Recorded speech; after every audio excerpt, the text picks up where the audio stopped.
Alright, hello and welcome to my first video where I've just randomly decided to just record the sorts of things that I'm doing when it comes to developing applications for Android. Kind of a new thing I've decided to just start learning. I'm not really big into, or I've really never really gotten big into programming, but I found that just messing around with a few things I came across developing Android applications seems just kind of the best way to kind of really implement what I know about Java so far into a already pre-built system that kind of gives interfaces and things like that kind of already built in, a lot easier to go for. So just decided that I was going to just start recording it, just maybe for my benefit. I can kind of look back on the more I learn and the further I get into developing a certain application, I can kind of see where it all began, and everyone can kind of join along with me. So far where I've started is I've created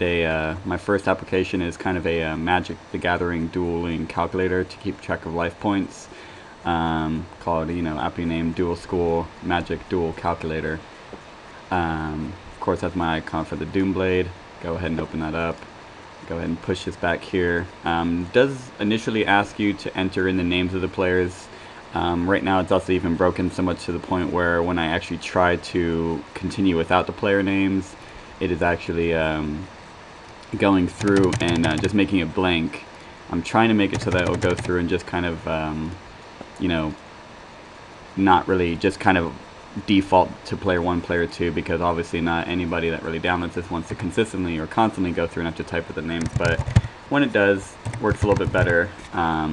Does also have a button here to either disable or enable poison counters.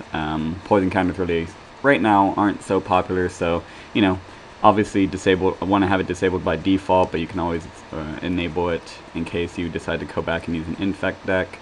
But right now this has real no functionality other than just a button, because as you notice as I go into here, still have the icons for pointers, poison counters, plus, minus, things like that. But right now the only functionality I've really kind of gone through and just been working on is just kind of getting the overall layout to kind of work out the way I wanted it to, sizing things around. Have finally went through, got it to finally just recognize and efficiently code the ability for it to go through and just add, subtract the life as it goes on. Right now, even if it goes down to 0, it won't take off this wins counter, but that is obviously something I want to do as it goes on, because I would like it to basically have it log your wins. That way, in the best 2 out of 3 scenario, you can kind of know, if you don't already know, who won. So right now it's just a very kind of simple application. Hopefully that I kind of feel that I'm getting into this more, and hopefully this application will really kind of develop, and eventually maybe I'll put it on the actual Android marketplace and see where that goes. So don't really care who watches, just kind of recording it. So thanks for watching if you did. Thank you.